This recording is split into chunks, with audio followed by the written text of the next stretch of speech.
الرحمن الرحیم الحمد للہ رب العالمین والصلاة والسلام علی سید المرسلین وعلی آلہ وصحبہ وعلی من تبعہم بإحسان الی یوم الدین اما بعد فاعوذ باللہ من الشیطان الرجیم وإذا تولى سعى في الأرض ليفسد فيها ويهلك الحرث والنسل والله لا يحب الفساد وقال تبارك وتعالى فهل عسيتم إن توليتم أن تفسدوا في الأرض وتقطعوا أرحامكم سبحان ربك رب العزة عما يصفون وسلام على المرسلين والحمد لله رب العالمين اللهم صل على سيدنا محمد النبي الأمي وعلى آله وصحبه وأزواجه وبارك وسلم.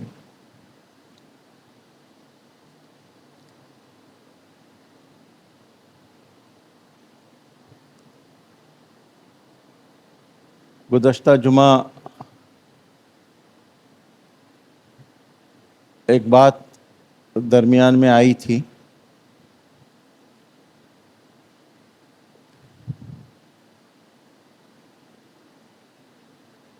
اور اس وقت مجھے خود اتنا اندازہ نہیں تھا کہ یہ جو حکومتیں پالیسیاں بناتی ہیں اس کے پیچھے کون سی عالمی انسانوں کا خون چوسنے والی طاقتیں ہوتی.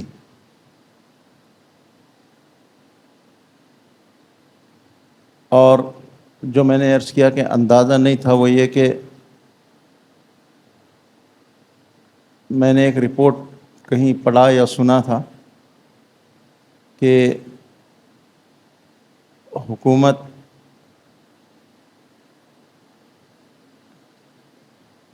جو سرمایہ داروں کے لیے کام کرتی ہیں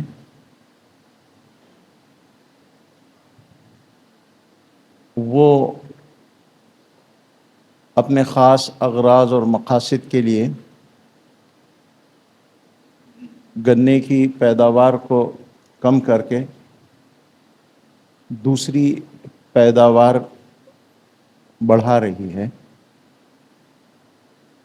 اور اس کے پیچھے دراصل ملک کے کچھ خون چوسنے والے جو سرمایہ دار ہوتے ہیں جو بڑے بڑے کارپوریٹ سیکٹر میں بیٹھے ہوئے ڈاکو ہوتے ہیں ان کے مفادات کی اور ان کے منافع کی حفاظت کرنا مقصود ہوتا ہے. اور یہ ایک ہفتے کے اندر ہی پتہ نہیں اب مجھے پکا نہیں معلوم لیکن بیسیوں شاید 40 روپے زیادہ شکر کے بھاؤ ہو گئے.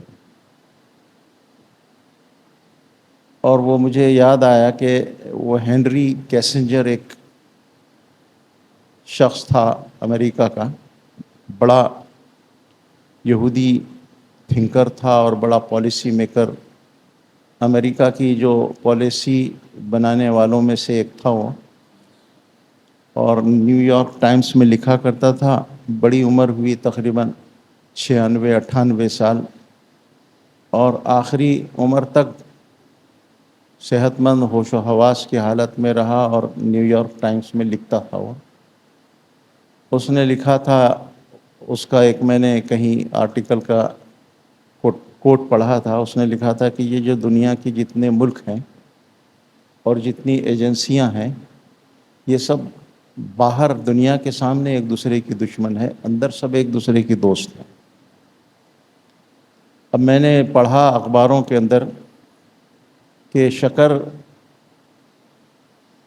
انڈیا پاکستان سے منگائے گا تو مجھے وہ ہینری کیسنجر کا وہ قول یاد آیا.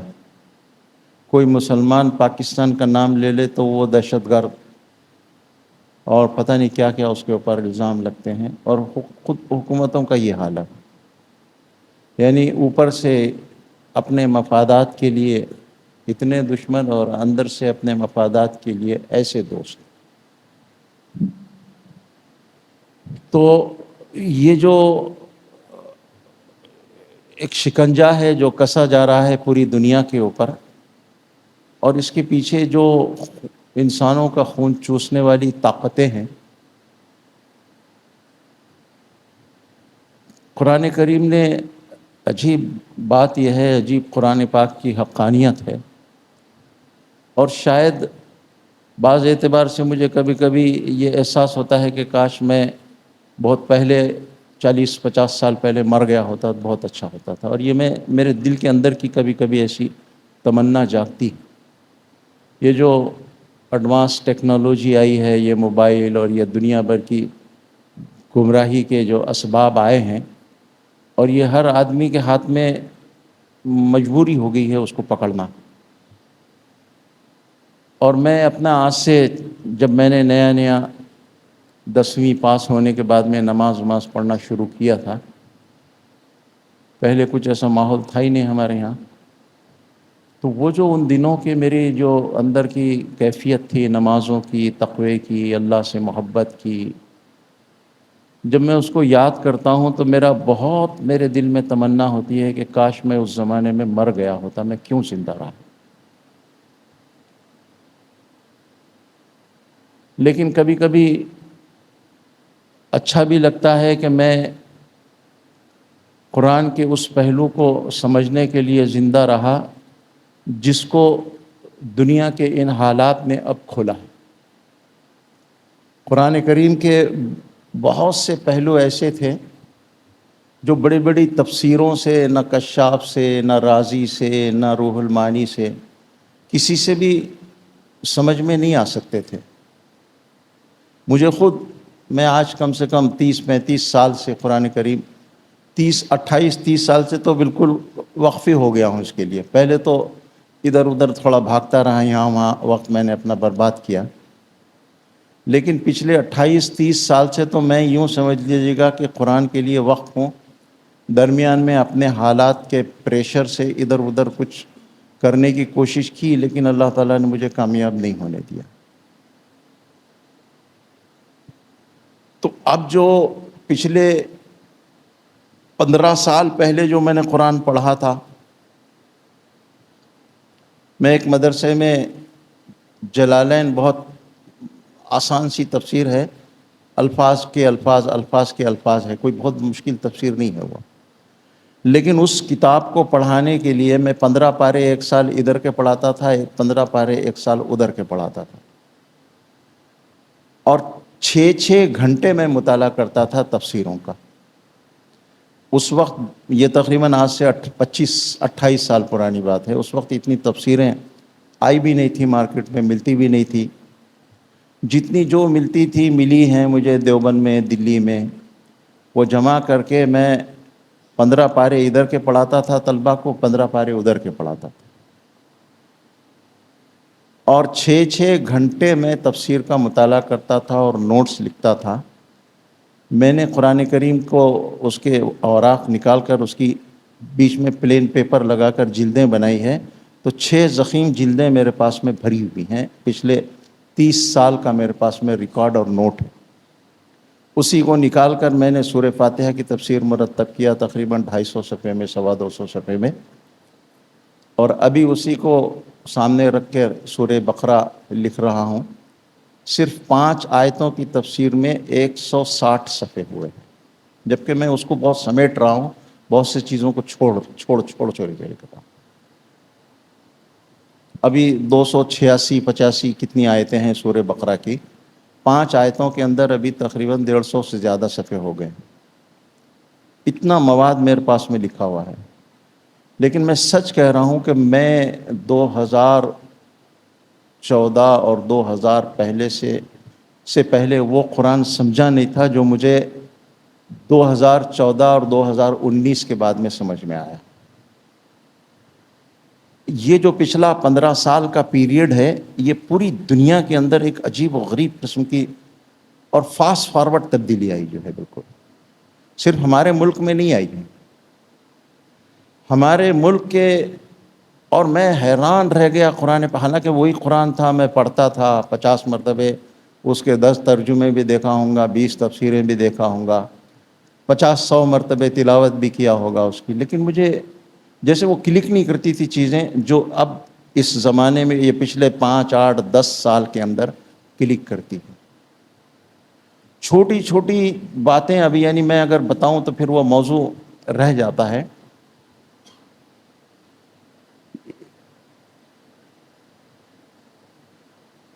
یعنی ہر صفحے پر جو ہے ایک نئی دنیا ایسی سمجھ میں آتی ہے، اور وہ میں سچ کہہ رہا ہوں کہ وہ دنیا کی کسی زبان کی تفسیر کی کتاب میں وہ بات نہیں سمجھ میں آ سکتی۔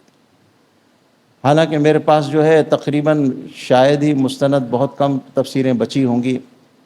اللہ کا شکر احسان ہے، میرے کچھ دوستوں نے جب میں نے ارادہ کیا تفسیر پر کام کرنے کا، تو میرے پاس جو ہے وہ اوتھینٹک جو تفاسیر ہیں اس کا کچھ ذخیرہ تھا ہی نہیں۔ تو میرے ایک دوست ہیں، اللہ تعالیٰ ان کو جزائے خیر دیں، اسماعیل بھائی جو ہے اور ایک سلیم بھائی ہے، ان دونوں نے جو ہے مجھے تقریباً ایک تفسیر 25 28 ہزار روپے کی ہے، بیروت کی چھپی ہوئی، دمشق کی چھپی ہوئی، قاہرہ کی چھپی ہوئی، وہ ساری تفسیریں میرے پاس جمع ہوئیں، اس لیے کہ مجھے ریفرنس دینا ضروری تھا۔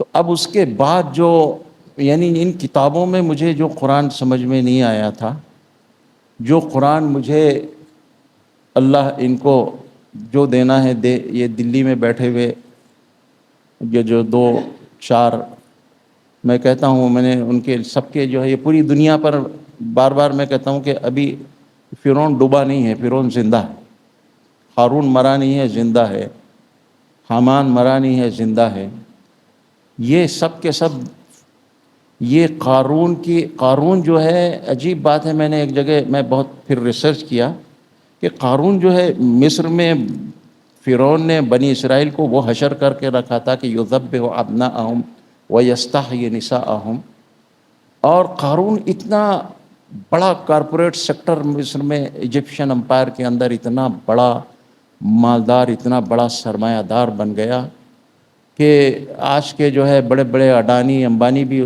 سے بھی زیادہ آگے نکل گیا۔ پتہ چلا کہ تھا تو بنی اسرائیل کا، لیکن اپنی تجارتی پالیسیوں کی وجہ سے اور اپنے شاطرانہ دماغ کی وجہ سے وہ فرعون کا بڑا منظور نظر بن گیا تھا، وہ اس کا فائنینشیل کنسلٹنٹ تھا۔ عجیب بات، ایک طرف فرعون اپنے مفاد کے لیے انہوں نے بتایا کہ یہ سب اپنے مفاد کے بندے ہوتے ہیں، ایک طرف فرعون پورے بنی اسرائیل کو رات دن ذبح کر رہا ہے، یذبح ابناءہم ویستحیی نساءہم، اور دوسری طرف اسی قوم کا ایک فرد ہے، اسی قوم کے ایک فرد نے اپنے شاطرانہ دماغ سے اور انسانوں کے خون چوسنے کی جو اس کی صلاحیت تھی، اس سے فرعون جیسے آدمی کا وہ فائنینشیل کنسلٹنٹ بن گیا۔ حامان جو تھا وہ فرعون کی ایڈمنسٹریٹو باڈی کا پورے ملک کے ایڈمنسٹریشن کو چلانے والا اس کا کنسلٹنٹ تھا، اب اس کو وزیر کہتے ہیں ہم لوگ جو ہے۔ وہ فرعون کی جو حکومت تھی وہ دنیا کی سب سے زیادہ منظم اور بہت ویل پلانڈ اور ایڈوانس حکومت تھی۔ انسانی تاریخ میں پہلی مرتبہ اتنی منظم ملٹری سسٹم جس نے قائم کیا تھا وہ فرعون تھا۔ ایٹ اے ٹائم 7.5 لاکھ فوج اس کے پاس میں الرٹ رہا کرتی تھی، تیار رہتی تھی، اور پورے ایجپشین امپائر میں اس نے ہر جگہ جاگیرداروں اور دوسرے سرمایہ داروں کے پاس میں فوج تیار کر کے رکھی تھی، وہ لاکھوں لاکھ کی شکل میں تھی، اور ملک کا سب سے بڑا بجٹ جو تھا وہ ملٹری کا تھا، فوج کا تھا۔ اسی لیے قرآن نے بار بار اس کو ذی الاوتاد، کھونٹوں والا، میخوں والا، اور الاحزاب، بڑی بڑی جو ہے اس کے پاس میں رجمنٹ تھی الگ الگ، جیسے اسی کو پھر یورپین لوگ جب دنیا کے اندر نکلے تو انہوں نے وہی اسی طرح کی رجمنٹیں بنائی ہیں یہ Jat regiment, Gorkha regiment, Maratha regiment, یہ رجمنٹ، وہ رجمنٹ. تو اتنی ایک بہت ہی مضبوط ویل پلان ہمارے ذہن میں فرعون کوئی بہت ہی احمق الو کا پٹھا قسم کا انسان تھا احمق ہی تھا، الو کا پٹھا تھا. اگر احمق نہ ہوتا تو نبی کی مخالفت نہ کرتا. یہ کوئی دانشمندی نہیں ہے کہ حق کی مخالفت کی جائے. تو یہ جو دنیا پر شکنجہ کستے ہیں، یہ سب اسی طرح یہ تین چار کا ایک پینل ہے، بورڈ ہے. ایک ہے اقتدار والے ہیں جو سرمایہ داروں کے مفاد کے لیے اقتدار میں بیٹھے ہوئے ہیں، اور ان کے اقتدار کو سرمایہ والے خون دے دے کر مضبوط کرتے رہتے ہیں. اور ایک ہے ایڈمنسٹریشن. حامان جو ہے وہ ایڈمنسٹریشن ہے، فرعون جو ہے وہ اقتدار ہے، اور قارون جو ہے وہ ملک کے سرمایہ دار ہیں جو پورے ملک کا خون چوس رہے. ہر پالیسی ان کے مفاد میں بنتی ہے. آپ پڑھتے سنتے ہوں گے آج کل جو ہے، پتہ نہیں وہ اس قسم کے چینل آپ لوگ دیکھتے کہ نہیں دیکھتے مجھے نہیں معلوم ہے. ایسے ایسے قانون بن رہے ہیں کہ جتنے سرمایہ دار چور ڈاکو ہیں جنہوں نے بینکوں کو لوٹ لیا ہے، ان کے قرضوں کو معاف کرنے کی ایک قانونی شکلیں دی جا رہی ہیں. ایسے خوفناک قسم کے پارلیمنٹ میں قوانین بن رہے ہیں. وہ تو اللہ تعالیٰ کی قدرت ہے کہ اللہ پتہ نہیں ورنہ ایک قانون جو ہے نا ایسا بنتا ہے کہ پورے ملک کو تباہی کے غار میں جھونک دے. لیکن پتہ نہیں کیا اس کی جیسے ہوا اللہ نکال دیتے ہیں. کیا کلما اوقدوا نارا للحرب اطفأها اللہ. یہ جو اس قسم کا جو پوری دنیا کے اندر ایک یہ نظام چل رہا ہے، یہ کہیں کوئی دماغ ہے جو اس کو چلا رہا ہے. یہ سارے کے سارے اس کے بہرے ہیں. اصل تار جو ہے وہ کہیں اور ہے. میں نے بتایا تھا آپ کو کہ یہ دنیا کا نظام جو ہے بہت جلد 1976 میں جو ہے امریکن پریزیڈنٹ نے لکھا تھا کہ بہت جلد انسین طاقتوں کو ہینڈ اوور ہونے والا ہے، ہو چکا ہے.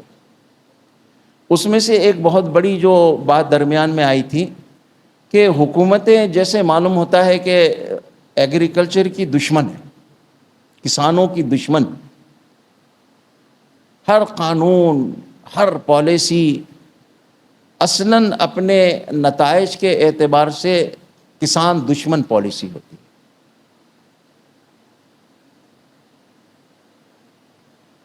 اور ایسا لگتا ہے کہ ان کو پنپتا ہوا دیکھ نہیں پاتے ہیں، دیکھنا نہیں چاہتے. میں ایسی تھوڑا سوچ رہا تھا ایک دفعہ وہی اسلام کے اکنامیکل سسٹم پر جو ہے، میں سوچا کہ گاؤں میں جو ہے کوآپریٹیو بینک بنائے گئے ہیں، اور یہی کسانوں کی خودکشی کا شکنجہ ہے، یہ پھندا ہے جس میں کستے ہیں ان کو. نام کیا ہے؟ کوآپریٹیو بینک، امداد باہمی کے بینک ہے.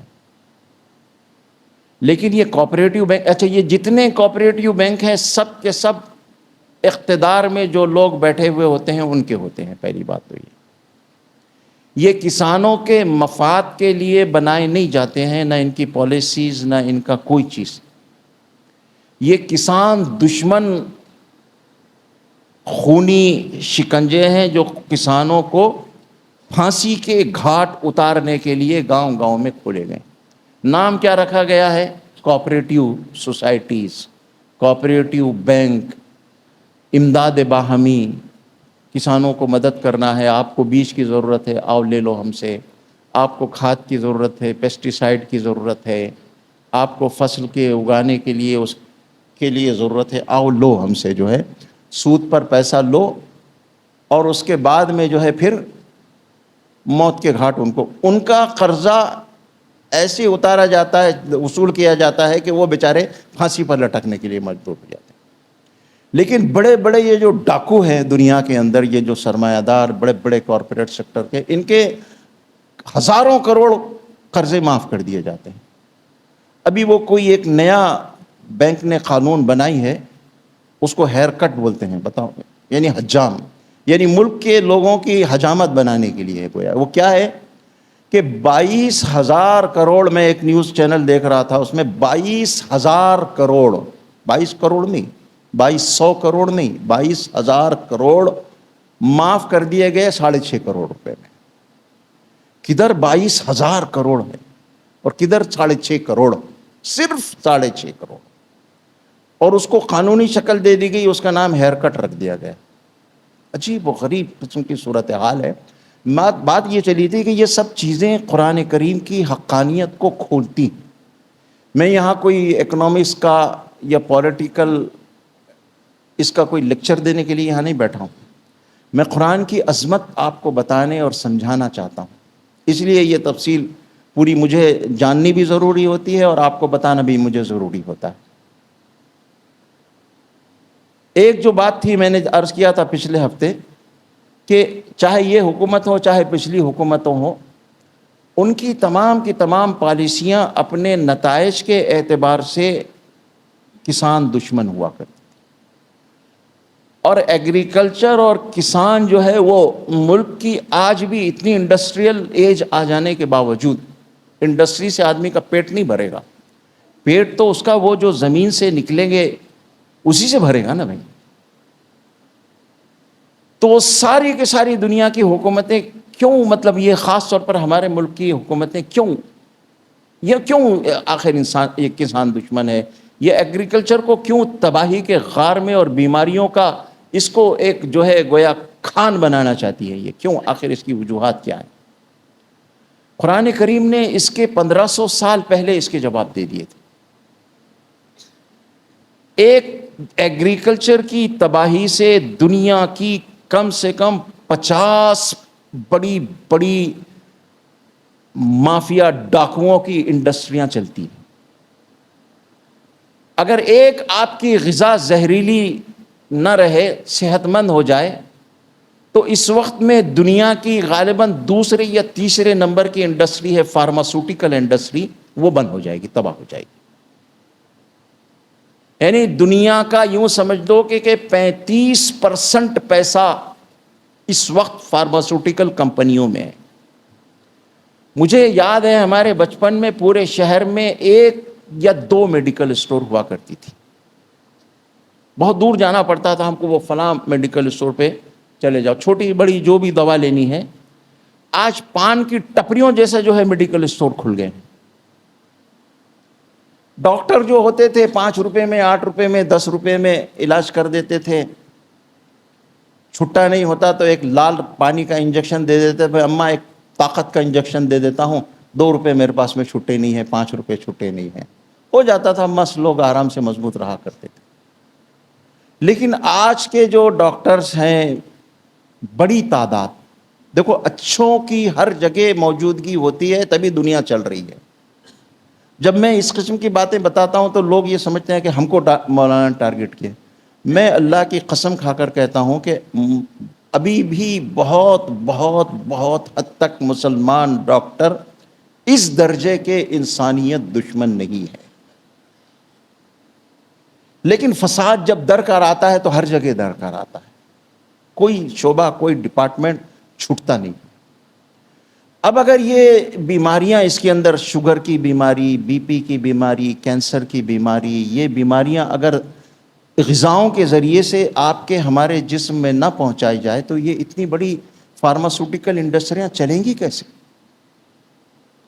ایک ایگریکلچر کی تباہی سے میں کہہ رہا ہوں کہ 50 قسم کی ان یہودی دجالوں، ان ڈاکوؤں، ان انسانیت کا خون چوسنے والوں کی انڈسٹریاں چلتی۔ اسی لیے ہر قسم کی پالیسی جو ہے وہ پہلے ٹارگیٹ کیا گیا جب دنیا کو تباہی کے غار میں ڈھکیلنا تھا۔ یہ آج سے 200 سال پہلے سے اور پچھلے 1960 کے بعد سے، آپ جا کر انٹرنیٹ پر چیک کر لیجئے گا، ٹارگیٹ کیا گیا ایگریکلچر کو، اس لیے کہ وہ سمجھ گئے تھے کہ یہی ایک واحد راستہ ہے۔ انسان مجبور ہے روٹی کھانے کے لیے، چاول کھانے کے لیے اور غذاؤں کا استعمال کرنے کے لیے۔ اب اپنے مفادات کو، اپنی انڈسٹری کو، جو چھوٹی سی، میں نے بتایا نا کہ پورے شہر میں بڑے بڑے شہر میں شہر ہی کا رہنے والا ہوں، گاؤں کھیڑے کا نہیں ہوں، پیدا ہی میں شہر میں ہوا ہوں۔ ہمارے شہر میں 1 یا 2 میڈیکل اسٹور تھی پورے شہر کے اندر، لیکن آپ آج سوچئے گا کہ پان ٹپری جیسی جو ہے میڈیکل اسٹور کھل گئی، اور یہی حال ڈاکٹروں کا ہے، کھر کھر کھر کھر لکھتے ہیں پھینکتے ہیں، لکھتے ہیں پھینکتے ہیں، لکھتے ہیں پھینکتے ہیں۔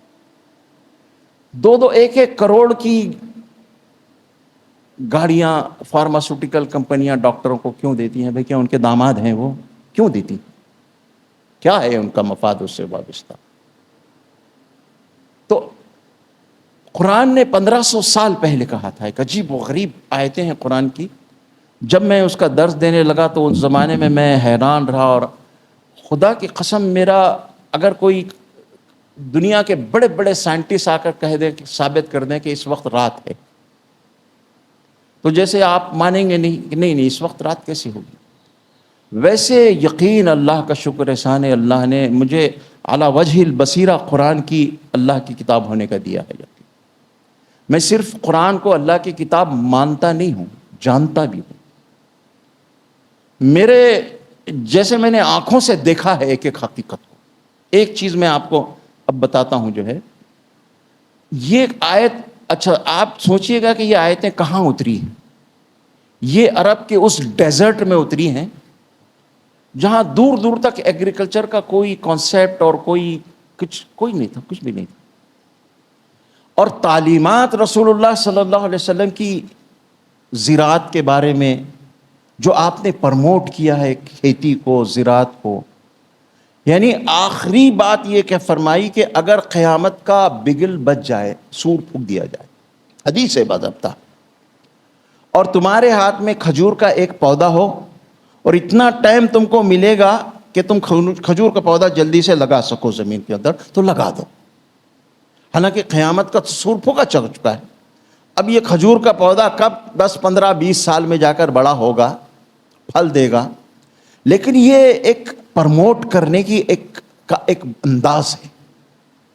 آپ نے فرمایا کہ کھیتی کا جتنا پرندے یا اور راستہ چلتے ہوئے لوگ اناج کھا جاتے ہیں، پھل کھا جاتے ہیں، یہ کر لیتے ہیں، یہ سب صدقہ ہے، اس کی وجہ سے ڈسکریج مت ہو، بند مت کرو کھیتی کو، چلاؤ، چلتے رہو، دیکھو صدقہ کے صدقے کا ثواب بھی مل جائے گا اور کھیتی کا یہ بھی مل جائے گا۔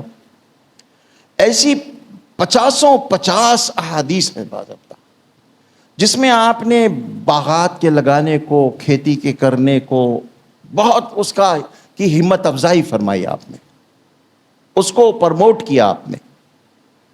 اس زمانے کے اندر قرآن نے یہ کہا یہودیوں کے بارے میں خاص طور پر، اور اس وقت جو ہے یہودیوں کے پاس میں نہ یہ ریسورسز تھے، نہ یہ پاور تھا، یہ دنیا پر انہوں نے یہ جو جیو ورلڈ آرڈر ہے قائم کر رکھا ہے، یہ کچھ بھی نہیں تھا۔ بٹے ہوئے تھے مدینے کے اندر، الگ الگ گڑیوں میں، قلعوں کے اندر رہتے تھے، اور پھر بعد میں وہاں سے بھی اپنی حرکتوں کی وجہ سے کھدیڑ دیے گئے، ادھر ادھر بھاگتے پھر رہے تھے، کوئی دمشق چلا گیا، شام چلا گیا، کوئی جو ہے خیبر چلا گیا، کوئی یہاں چلا گیا، کوئی وہاں چلا گیا، ایک دم ڈایاسپورا جس کو وہ لوگ کہتے ہیں، خانہ بدوشی اور در بدری کی یہودیوں کی زندگی۔ کوئی سوچ نہیں سکتا تھا کہ یہ قوم دنیا کا ایسا خون چوسنے والی ہے اور ایسے پورے دنیا پر اپنا شکنجہ کسنے والی ہے۔ یہ در بدر بھٹکنے والے بھکاری فقیر لوگ، یہ ایک وقت میں آئے گا کہ یہ دنیا کے سیاہ اور سفید کے مالک ہوں گے۔ دنیا کا کوئی طاقتور سے طاقتور ملک ان کی پالیسی سے ہٹ کے کوئی پالیسی بنا نہیں سکتا، رات میں بنائے گا، صبح میں مار دیا جائے گا۔ کوئی دنیا کا کوئی ملک نہیں، چاہے وہ مسلمان ہو چاہے غیر مسلمان ہو، یہ صورتحال ہے، اتنا مضبوط شکنجہ کسا ہوا ہے۔ اس وقت قرآن نے کہا تھا کہ وَإِذَا تَوَلَّا، ان یہودیوں کا حال یہ ہے کہ اگر ان کو اقتدار ملے، آج تو یہ در بدر ہے، اور اس کے بعد میں تقریباً 1000 سال تک در بدر رہے، جس کو وہ لوگ ڈایاسپورا بولتے ہیں۔ 70 عیسوی میں کھدیڑے گئے فلسطین سے، اور فلسطین میں دیکھتے ہی مار دینے کا ان کو آرڈر دیا رومن امپائر نے، بھاگے جدھر جس کو جہاں منہ ملا۔ ہمارے بھی اس ملک میں آئے، کیرلا میں آئے، کوکن میں آئے، بمبئی میں آئے، تھانہ میں آئے، علی باغ میں آئے، بعد میں تو وہ سب چلے گئے، لے کر چلے گئے ان کو اسرائیل، بچے گنتی کے لوگ یہاں بچے ہوئے ہیں۔ تو ان کے بارے میں کہہ رہا ہے قرآن کہ اگر ان کو اقتدار ملے گا، وَإِذَا تَوَلَّى سَعَىٰ فِي الْأَرْضِ، تو یہ ساری ان کی جد و جہد جو ہوگی زمین میں، زمین کے نظام کو بگاڑنے کے لیے۔ حکومتیں وجود میں آتی ہیں زمین کے نظام کو بنانے کے لیے، اس کی اصلاح کے لیے، لیکن یہ ان کی ہر پالیسی اور ان کی ہر تگ و دور، ساری کی ساری ان کی بھاگ دوڑ کا حاصل یہ ہوگا لیفسد فیہا، زمین میں فساد برپا کرے، زمین کے نظام کو بگاڑیں۔ ہر چیز کے اندر میں انہوں نے فساد کو ڈالا ہے۔ یہ جو سیڈ انڈسٹری ہے ایگریکلچر کی، یہ ساری کی ساری دنیا کی یہودیوں اور مارواڑیوں کے ہاتھ میں ہے، اس میں کوئی مسلمان انٹری نہیں کر سکتا۔ اور اس کے ذریعے سے یہ جو کہتے ہیں کہ بڑے بڑے ریسرچ ہوتے رہتے ہیں، اور یہ سیڈ انڈسٹری یہ ریسرچ کر رہی، وہ سیڈ انڈسٹری وہ ریسرچ کر رہی، یہ کر رہی وہ کر رہی، یہ ریسرچ صرف اس میں بیماری کے جنس داخل کرنے کے ہوتے ہیں۔ اصلا کیسے نئے نئے کیڑے پیدا کیے جائیں اور ان کیڑوں کو عام جو ہے کوئی دوا کارگر نہیں ہوتی ہے، اس کے لیے پھر ایک نیا پیسٹیسائڈ کی انڈسٹری کھڑی کی جاتی ہے۔ دنیا کی اس وقت کی بہت بڑی انڈسٹری پیسٹیسائڈ کی انڈسٹری۔ اب ان کیڑوں کو صرف وہی دوا مار سکتی ہے جو دوا اس پیسٹیسائڈ کمپنی میں بنی ہے، اور وہ پیسٹیسائڈ کمپنی کے اندر ایسے جنس آپ کے ہمارے جسم میں پہنچائے جا رہے ہیں جو اس غذا کے جانے کے بعد میں cancer, B P, thyroid, sugar اور دنیا بھر کی ساری بیماریاں پیدا کرتے ہیں۔ تو 1960 کے بعد میں بہت سی دنیا کی فصلوں کو کمرشلائز کیا گیا ہے۔ یہ نیٹ پر لکھا ہے باضابطہ پورا، میرے پاس وہ تفسیر کے لیے میں نوٹس لکھتا تھا، پتہ نہیں کتنے نوٹس ہے کہ میں بیان کروں تو شاید کئی ہفتے لگیں گے، اور ایسا ہو جائے گا کہ وہ گویا ایک قسم کا خواہ کا جو ہے وہ پیسٹیسائڈ اور فارماسوٹیکل اور ایگریکلچر کے ٹاپک پہ لیکچر ہو جائے گا۔ وہ یوں ہی جو ہے ہمارے بہت سارے ہمدرد بھائی لوگ بولتے ہیں کہ مولانا دعوت کی بات نہیں کرتے۔ اب یہ کون سی دعوت، عداوت کی بات ہے، پتہ نہیں، اللہ جانے۔ بہرحال وَيُهْلِكَ الْحَرْثَ وَالنَّسْلَ، یہ الفاظ ہے، یہ قرآن کی حقانیات۔ یہ زمین میں ان کی بھاگ دوڑ اور ساری جد و جہد اور ساری یہ پالیسیز جو بناتے ہیں، یہ کس لیے؟ دو کاموں کے لیے، ایک تو انسانوں کو ہلاک کرنے کے لیے اور ایک فصلوں کو ہلاک کرنے کے لیے۔ میں حیران رہ گیا جب میں نے، حالانکہ 50 مرتبہ میں نے یہ آیت کو پڑھا ہوگا، طالب علم کے زمانے میں بھی پڑھا، بعد میں بھی یہ بھی، لیہلک الحرث والنسل، پہلے فصلوں کو کہا گیا۔ میں نے کہا نا، ٹارگیٹ بہت خاص پلاننگ کے ساتھ میں پچھلے 200 سال سے اور 1960 کے بعد سے، خاص طور پر 1960 میں گیہوں پر ریسرچ ہوا، اور گیہوں کو یہ کیا کہ بھئی گیہوں کو کمرشلائز کر کے گیہوں سے مال بنایا جائے۔ تو گیہوں کے اندر میں پہلے گیہوں کی 1 روٹی 2 روٹی انسان کھاتا، شام تک اس کو بھوک نہیں لگتی تھی۔ اب آپ گیہوں کی 1 روٹی 2 روٹی 4 روٹی 6 روٹی کھا جاؤ، 2-4 گھنٹے کے بعد میں بھوک لگ جائے گی۔ اب یہ تھا کہ ان کو وہ جو زمین کی اصل قدرت کی بنائی ہوئی جو شمتا تھی، وہ یہ تھی کہ زمین اتنے ایریے میں، مثال کے طور پر 1 ایکڑ میں 10 کوئنٹل گیہوں پیدا کرے گی۔ اب ان کو اس میں 100 کوئنٹل پیدا کرنا تھا، 1 ایکڑ میں 100 کوئنٹل۔ لوگ کہتے ہیں کہ کتنی ترقی ہو گئی ہے، اور دیکھو پہلے تو جو ہے اتنی سال بھر محنت کرتا تھا انسان، اتنا سا اس کو اناج ملتا تھا، آج ماشاءاللہ اتنا اناج مل رہا۔ ارے یہ اناج نہیں مل رہا ہے، یہ زہر مل رہا ہے، زہر۔ تو 1960 کے اندر پوری دنیا کے اندر یہ کہا گیا کہ اب پوری دنیا کے اندر گیہوں سے ٹارگیٹ کر کے لیہلک الحرث والنسل، پہلے حرث کا قرآن نے تذکرہ کیا ہے، اور کہاں کر رہا ہے؟ عرب کے ڈیزرٹ میں، جہاں دور دور تک کوئی ایگریکلچر انڈسٹری کا نام و نشان نہیں، کچھ نخلستان کھجور کے کچھ درخت ہے بس، اور کچھ بھی نہیں ہے، اسی کے بیچ میں تھوڑا موڑا کچھ سبزیاں اگا لیتے ہیں، بس ہو گیا۔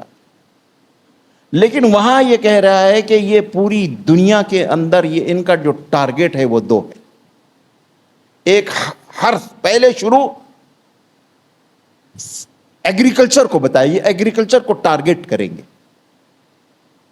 تو میں بتا رہا تھا کہ آپ جا کر دیکھیے گا کہ 1960 کے بعد میں جو گیہوں کو ٹارگٹ کر کے پہلے یہ کیا گیا کہ اب جہاں 10 کوئنٹل نکلتے تھے وہاں 100 کوئنٹل نکالنا، اب اس کو کھپانا بھی ہے، تو کھپانے کے لیے کیا کریں گے؟ اس کے اندر بھوک لگنے کے جنس ڈالے گئے۔ پہلے میں نے جیسے عرض کیا کہ 2 روٹی کھاتا تھا انسان، اس کا پیٹ بھر جاتا تھا، شام تک اس کو بھوک نہیں لگتی تھی۔ اب جو ہے ہر چیز سے، آٹے سے جتنی چیزیں جنک فوڈ ہے، یہ ہے یہ ہے یہ ہے، ایک پیٹ کو جہنم بنا دیا، آگ آگ۔ اسی لیے دنیا کے اندر موٹاپے کی بیماریاں بے تحاشا پھیل گئی ہیں۔ عرب ملکوں میں تو او اللہ کی پناہ، آپ تصور نہیں کر سکتے ہیں، تباہی کے غار میں ڈھکیل دیا ہے سافٹ ڈرنک نے اور جنک فوڈ نے۔ اور یہ سب کے سب بہت گہرے ریسرچ کے بعد میں بنائے گئے ہیں۔ اب اس کے ذریعے سے بہت سی پیسٹیسائڈ کی انڈسٹریز کو چلانا ہے، بہت سی سیڈ کی انڈسٹری کو چلانا ہے۔ میں نے جیسے عرض کیا کہ یہ پورا کا پورا سسٹم یہ یہودیوں کے یا مارواڑیوں کے ہاتھ میں، یہ ہمارے ملک کے یہودی ہیں، اس میں کوئی مسلمان اس کے اندر گھس نہیں سکتا ہے۔ ان کا گدھا مزدوری کرنے والا تو بن سکتا ہے لیکن گھس نہیں سکتا ہے انڈسٹری کے اندر۔ اور صورتحال یہ ہے کہ آپ ایک ڈرگس لے کر یورپ کے اور امریکہ کے ایئرپورٹ پر اتریں، جتنا بڑا جرم ہے اتنا ہی بڑا جرم ہے ہمارے ملک کے کسی فصل کے سیڈ کو لے کر اترنا۔ یعنی آپ یہ سوچیں کہ بھائی میرے پاس میں جو ہے آدھا کلو ٹماٹر سیڈ ہے، میں امریکہ جا رہا ہوں، چلو وہاں امریکہ لے جاتا ہوں، وہاں بیچ دوں گا، اچھا ڈالر میں مجھے پیسہ آ جائے گا۔ ایئرپورٹ پر جیسے ڈرگس میں پکڑے جائیں گے تو ایسے جرم ہے ان ملکوں کے اندر، یعنی وہ اپنا سارا زہر ہمارے پاس بھیج سکتے، ہم ان کا زہر ان کے ملک میں نہیں لے جا سکتے۔ تو پہلی چیز یہ قرآن کی حقانیت ہے۔ پہلی چیز کہا، یہ جو بات نکلی تھی پچھلے ہفتے کہ میں نے یہ کہا تھا کہ یہ حکومتوں کے، ایسا لگتا ہے کہ یہ ساری کی ساری حکومتیں کسان دشمن حکومتیں۔ اسی کے بعد ذہن میں یہ آیتیں آئی تو میں نے سوچا کہ کبھی بھی پہلے بھی میں نے اس کو شاید تشریح کیا ہوگا، لیکن ہر دور ایک نئی قرآن کی حقانیت کو کھول رہا ہے۔ ہر آنے والا دن یہ ثابت کر رہا ہے کہ یہ اللہ کی کتاب ہے، اور اس کے چھوڑنے والے بہت بدنصیب لوگ ہیں، یہ بھی ثابت کر رہا ہے۔ وَيُهْلِكَ الْحَرْثَ وَالنَّسْلَ، یہی اسی کے ذریعے سے نسلوں کو ہلاک کیا ہے۔ میں نے بتایا کہ کئی انڈسٹریز ہیں جو اس ایگریکلچر انڈسٹری کو تباہ کر کے چل رہی ہے۔ اس میں بیماریوں کو، اس کے اندر وہ انسان یہ سمجھ رہا ہے کہ بہت، اس وقت پورے ہندوستان میں سب سے زیادہ کینسر کے پیشنٹ پنجاب میں ہے۔ اور کیوں ہے ایسا؟ کیا جرم کیے بیچاروں نے سکھوں نے؟ پورے انڈیا میں، وہ شوگر کے تو ہو گئے، پورے انڈیا کے اندر ہے، یہ ہے وہ ہے، کینسر کے بھی ہے، لیکن پنجاب اسٹیٹ فرسٹ نمبر پر ہے کینسر کے کیسز میں۔ اور اس کی بنیادی وجہ یہ ہے کہ پنجابیوں نے ایگریکلچر انڈسٹری کو ماڈرنائز کرنے کے لیے اندھا دھن پیسٹیسائڈ کا استعمال کیا۔ میں ناندیڑ کا رہنے والا ہوں، ناندیڑ میں گرو گوبند سنگھ کا گرودوارا ہے، پنجاب کے لوگ ہمیشہ آتے جاتے ہیں، تو ہمارے ٹرینوں میں جب بھی جاتے تھے ہمیشہ کوئی نہ کوئی پنجابی فیملیاں پنجابی رہتی تھی۔ بچپن سے میں پنجابیوں کو دیکھ رہا ہوں۔ تو وہ مجھے یاد ہے، میں چھوٹا تھا اس وقت سے میں نے یہ باتیں کانوں میں اپنے سنی ہیں. جو ٹرین کے اندر پنجابی فیملیاں بیٹھی رہتی تھی، وہ جو کھیتوں سے ٹرین گزرتی ہے تو اب بیل کے ساتھ میں کسان بیچارہ زمین جوت رہا ہے، تو وہ بڑا ہنستے اور مذاق اڑاتے تھے اور کہتے تھے کہ دیکھو یہ مہاراشٹر کتنا پسماندہ ہے، ابھی بھی بیلوں سے زمینوں کو جوتا جاتا ہے. کہا پنجاب ایگریکلچر انڈسٹری میں کتنا ایڈوانس ہو گیا ہے. یہ آج سے 50 سال پرانی بات، 40 سال 50 سال پرانی بات میں آپ کو بتا رہا ہوں. اور وہ بتاتے تھے، چونکہ میرے والد بھی جو ہے وہ ایگریکلچرسٹ تھے، انہوں نے ایگریکلچر ہی پڑھا تھا اور کھیتی باڑی کرتے بھی تھے وہ، تو وہ سب اسی ان کی لائن تھی. وہ تو وہ ان کو بڑا اس سے وہ باتیں کرتے تھے، کیا کیا ہوتا ہے، ایسا اتنا ہوتا ہے، تمہارے پاس کتنا نکلتا، ہمارے پاس 4 کنٹل نکلتا، 2 کنٹل، ارے ہمارے پاس تو 100 کنٹل نکلتا ہے 1 ایکڑ کے اندر. اتنی ترقی ہے، اتنے ایڈوانس ہم جو ہے سیڈ استعمال کرتے ہیں، اتنے ایڈوانس ہم پیسٹیسائڈ یوز کرتے ہیں، اتنا یہ کرتے ہیں. یہ وہ سارا کا سارا 40 سال کا گیا ہوا زہر ہے پنجابیوں کے پیٹوں میں. اس لیے آج سب سے زیادہ کینسر کے پیشنٹ پنجاب میں. پنجاب یہ سمجھتا رہا کہ ہم ایگریکلچر میں پورے ملک کی جو ہے ہم نے وہ دنیا کے جس ملک میں گئے، کینیڈا کی پوری ایگریکلچر انڈسٹری کو پنجابی سنبھالے ہوئے ہیں. دنیا کے بڑے بڑے ملکوں میں گئے اور بڑے بڑے ملکوں سے جا کر جو ہے ایڈوانس ترین ٹیکنالوجی لے کر آئی. تو وہاں آ کر انہوں نے سب سے پہلے اس ملک کو سرسبز و شاداب کیا. آپ 1920 22 24 25 35 تک کے فوٹوگرافز نیٹ کے اوپر دیکھیں گے. بڑے بڑے ملینائر لوگ آتے تھے، آ کر وہاں ضرورت پڑی تو اپنے آپ کو ہل میں جوت کر انہوں نے زمینوں کو جوتا. اور 20 سے 25 سال میں وہ فلسطین کا ڈیزرٹ ایسا لہلہا گیا، ایسا سرسبز و شاداب ہو گیا. آج دنیا کے جہاں ہمارے ملک کا بھی ایگریکلچر منسٹر جب اوت لیتا ہے تو سب سے پہلے جاتا ہے وہاں پر، جا کر وہاں کے ایڈوانس ٹیکنالوجی دیکھ کر آتا ہے ایگریکلچر کی. مجھے یاد ہے یہ شرد پوار جب ایگریکلچر منسٹر بنا تھا، یہ پہلے شروع گیا تھا وہاں پر اور جا کر اس نے وہاں سے پھر وہ ڈریپ سسٹم ہوتا ہے وہ کھیتوں کو سینچنے کا، وہ سسٹم وہاں سے لے کر آیا تھا. وہ چونکہ ہمارا بیک گراؤنڈ ذرا کھیتی باڑی کا ہے، لیکن وہ ایک دم دیہاتی ٹائپ کی کھیتی نہیں ہے، تھوڑی ایڈوانس تھی.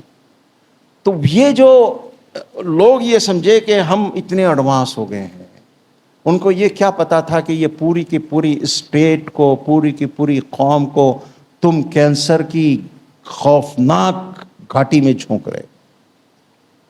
میں نے جب پڑھا نیوز کے اندر جو ہے کہ اس وقت کینسر، تو مجھے وہ سب پورے بچپن کی وہ چیزیں یاد آئی. میں نے کہا اچھا، بہت خوش ہوا کرتے تھے کہ ہم اتنے ایڈوانس ہیں ایگریکلچر انڈسٹری میں. اب وہ سارے کا سارا پیسٹیسائڈ، سارا سیڈ، ساری سب چیز وہ ہمارے پاس آ گئی. تو وہ قرآن نے جو ہے عجیب و غریب بات ہے کہ دیکھو جب ان کو اقتدار ملے گا، اور ملنا ہی والا تھا اور ملا ہے. اس وقت دنیا کے مقتدر اعلیٰ صرف ایک قوم ہے اور وہ ہے، بس نام نہیں لوں گا، لِيُفْسِدَ فِيهَا وَيُهْلِكَ الْحَرْثَ وَالنَّسْلَ وَاللَّهُ لَا يُحِبُّ الْفَسَادَ. اور دیکھو اللہ کو فساد پسند نہیں ہے، اللہ نہیں چاہتا ہے. اللہ نے جو انسانوں کے لیے سسٹم بنایا تھا وہ انسان دوست سسٹم تھا. ہر چیز اس کی جو ہے اللہ کی بنائی ہوئی انسان دوست ہے. لیکن کچھ دجالی، شیطانی، ابلیسی طاقتوں نے اس انسان دوست سسٹم کو کرپٹ کیا اور اب اس کو انسان دشمن سسٹم بنا دیا.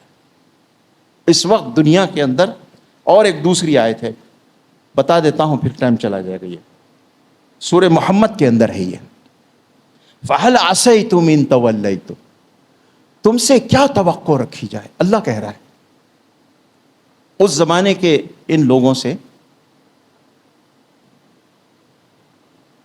کہ تم سے کیا توقع رکھی جائے. فَهَلْ عَسَيْتُمْ إِن تَوَلَّيْتُمْ أَن تُفْسِدُوا فِي الْأَرْضِ کہ تم زمین میں سوائے بگاڑ پیدا کرنے کے اور کچھ نہیں کرو. ان کا ڈی این اے جو ہے وہ بگاڑ کا ہے.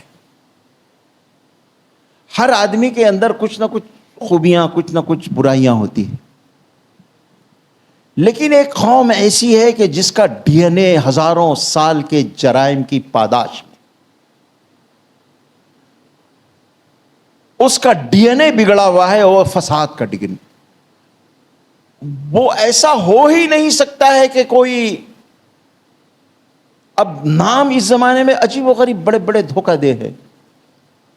ماحول دوست فصلیں، آرگینک فصلیں، ماشاءاللہ، ماحول دوست انڈسٹریاں، ایکولوجیکل جو ہے وہ فرینڈلی، اور یہ سب دھوکے کے الفاظ ہیں جو انسانوں کو بے وقوف بنانے کے لیے اور دھوکے میں ڈالنے کے لیے.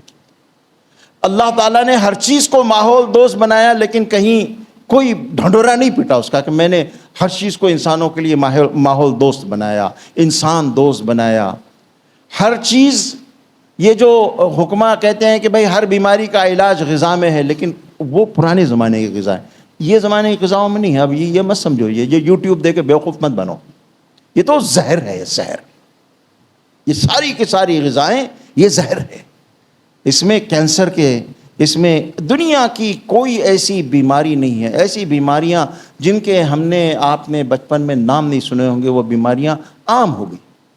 جگہ جگہ اس کے ماہرین اسپیشلسٹ بیٹھے ہوئے ہیں انسانوں کا خون چوسنے کے لیے.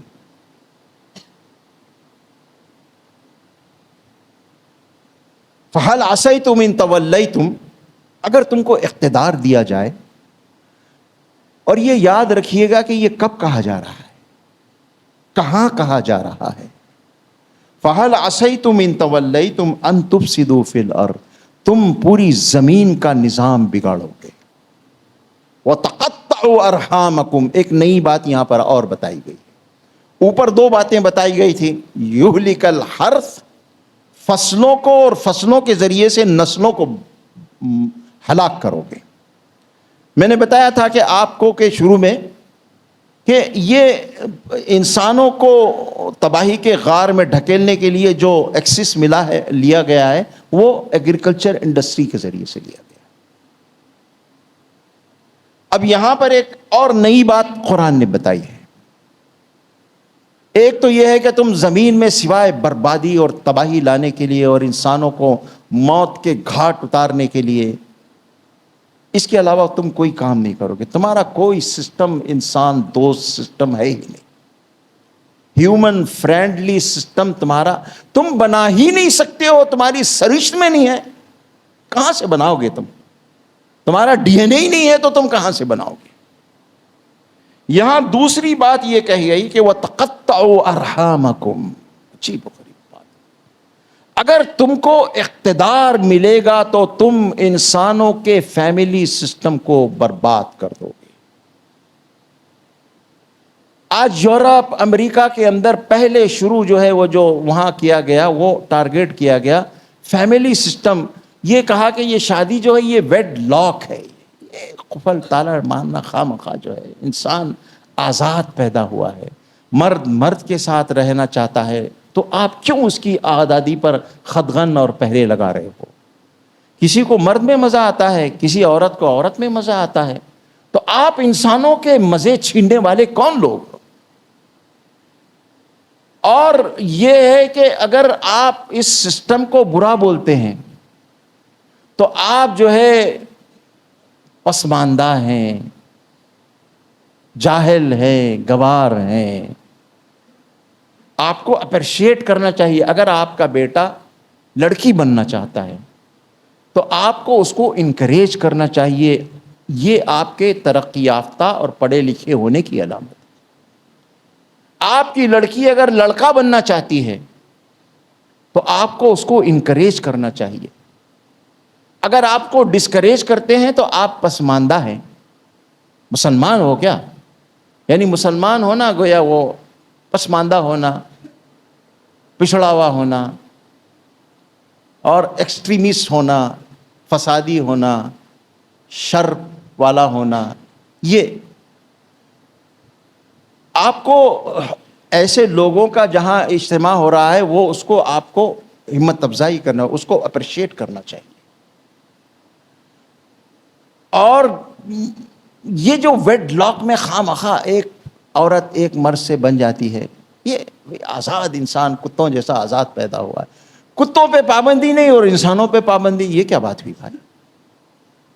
کتیا پہ پابندی نہیں اور انسان پہ عورت پہ پابندی ہے. یہ آزادی کے اوپر ڈاکہ ہے. Freedom of choice, freedom of religion, وہ جو چارٹر فریڈم، جو یو این کا چارٹر ہے، فریڈم آف فلاں، فریڈم آف فلاں، فریڈم آف فلاں، اس میں یہ کیا گیا بہت خاص پلاننگ کے تحت. 200 سال پہلے سے یہ پلاننگ کی تھی یہودیوں نے. پہلے یورپ کے فیملی سسٹم کو توڑا ہے. آج وہاں پر جو ہے بہت کم ایسے خاندان ہیں جو فیملی سسٹم میں اور اس کے ویڈ لاک میں بندھے ہوئے ہیں. اب تو شادی کرنے کی بھی ضرورت نہیں، ساتھ میں رہنا چاہتے ہیں لیو لائسنس پہ رہو آرام سے، جو ہے اس کے بھی قانون بن گئے ہیں، پارلیمنٹوں میں قانون پاس ہوتے ہیں. تو ایک دوسری چیز یہاں پر، تیسری چیز، دو چیزیں جو پوری کی پوری، اور یہ تیسری بھی پوری کی پوری وجود میں آ چکی، ہمارے بھی ملک میں وجود میں آ رہی ہے. یہاں آپ اس کو کوئی چیلنج نہیں کر سکتے کہ بھئی یہ لیو سسٹم جو ہے یہ غلط ہے، اس میں جو ہے لوگ مار دیتے ہیں آپس بعد میں آخر میں لڑکیوں کو، یا یہ ہوتا ہے، یا لڑکیاں کسی کے ساتھ مل کے لڑکوں کو مروا دیتی ہیں، بہت زیادہ کرائم بڑھ رہے ہیں. یہ نہیں، کچھ بھی نہیں. جو تو ایک تیسری چیز یہاں پر وہ تقطع کا لفظ استعمال کر، بالکل توڑ کے ٹکڑے ٹکڑے کر کے رکھ دو گے فیملی سسٹم کو. یہ جو اس وقت کا دجالی دنیا کا جو اس وقت کا سسٹم ہے، یہ فیملی سسٹم کا دشمن ہے. اس کا ٹارگیٹ جو خاص چیزیں ہیں، اس میں سے ایک ہے فیملی سسٹم کو توڑنا. یہ قرآن پاک کی حقانیت ہے. دیکھیے، آج سے 1500 سال پہلے قرآن نے وہ باتیں بتائی تھی جو آج ہمارے مفسرین کو بہت پریشانیاں شاید پیش آتی رہی ہوں گی ان آیات کی تفسیر کرتے ہوئے، اور اپنے چھوٹے سے لیول پہ بیچارے وہ سمجھ نہیں پاتے ہوں گے کہ یہ کیا اللہ نے کیا بات کہہ دیا. میں نے جیسے عرض کیا نا کہ یہ پچھلے چند سالوں میں جو قرآن کھلا ہے، اب یہ دور اس لیے ہمارے حضرت مولانا سجاد صاحب دامت برکاتہم فرماتے ہیں کہ یہ دور قرآن ہے. تمام علوم پک چکے، اب یہ دور قرآن ہے. قرآن کی حقان سنریہم آیاتنا فی الآفاق وفی انفسہم حتی یتبین لہم انہ الحق. قرآن نے کہا تھا کہ ہم بتائیں گے، ابھی رکو، تھوڑے دن رکو، ہم بتائیں گے تم کو کہ یہ قرآن اللہ کی کتاب ہے، یہ کائنات کے بنانے والی ہی کے اندر اس کا ہی یہ علم ہے، اس کا ہی یہ نالج ہے، اور وہی یہ بات کہہ سکتا ہے 1500 سال پہلے عرب کے ڈیزرٹ میں لِيُهْلِكَ الْحَرْثَ وَالنَّسْلَ اور تَقَطَّعُوا أَرْحَامَكُمْ. تمہارے خاندان کے، تمہاری فیملی سسٹم کے دشمن ہے. کتنے ایسی باتیں سننے میں آتی ہے ہم لوگوں کے پاس میں، جو ہے یہ پورے سماج کی ایکس رے رپورٹ تو اب وہ ہو گئی ہے، MRI ہوتی ہے، MRI. کتنی اور لڑکیاں ہیں وہ صاف کہتے ہیں کہ ہم کو شادی نہیں کرنا. مسلمان لڑکیاں ہیں، کتنے مسلمان لڑکے ہیں کہہ رہے ہیں کہ ہم کو شادی نہیں کرنا. یہ کیا ہے؟ یہ خاص قسم کا ایک مائنڈ کنٹرول ٹیکنالوجی ہے جس نے ان غیر مسلم تو غیر مسلم مسلمانوں کی جو جین زی ہے، یہ جین زی بڑا ایسے بڑے ایسے عجیب عجیب نام چنتی ہے. یہ کلچر جو ہے نا، یہ جو کلچر ہے دنیا کا دجالی کلچر ہے، اس کے نام بڑے اٹریکٹیو ہوتے ہیں، بڑے ایک دم ایسا لگتا ہے اس کو استعمال کرو تو بولیں گے آپ ہاں مولانا بہت پڑھے لکھے آدمی، اور نہیں سیدھی سادھی اس میں بیان کرو بیچارے مولانا مولوی صاحب ہیں، حافظ جی ہیں، یہ ہے وہ ہے. ایسے اٹریکٹیو الفاظ چنے جاتے ہیں. تو یہ جین زی مسلمانوں میں بھی پیدا ہو رہی ہے بڑی تعداد میں، سنا، جو کہتی ہے کہ نہیں، لڑکیاں کہتی ہیں کہ نہیں، ہم کو شادی وادی نہیں کرنا، ہم اپنے پیروں پر کھڑے رہیں گے، ہم کیوں کسی کے جو ہے تابع رہیں، اور کیوں ہم کچن کے اندر کھڑے رہ کے جو ہے کھانے پکائیں، ہم کیا باندیاں ہیں، باورچینے پیدا ہوئی ہیں کیا ہم؟ ہاں، تم کھاؤ، اپنا پکاؤ، منگاؤ، ہوٹل سے منگاؤ۔ یہ جو آ رہا ہے نا، یہ سب وہاں سے آ رہا ہے، وہ جو ایک کوئی انسین کنٹرول روم ہے، وہ دماغوں کو بھی کنٹرول کر رہا ہے، غذاؤں کو بھی کنٹرول کر رہا ہے، دواؤں کو بھی کنٹرول کر رہا ہے، خیالات کو بھی کنٹرول کر رہا ہے۔ پوری ایک مائنڈ کنٹرول ٹیکنالوجی ہے جو چل رہی ہے، جو موبائل کے ذریعے سے اور مختلف قسم کی چیزوں کے ذریعے سے انسانوں کے دماغ کے پورے سسٹم کو کرپٹ کر رہی ہے۔ وآخر دعوانا الحمد للہ رب العالمین۔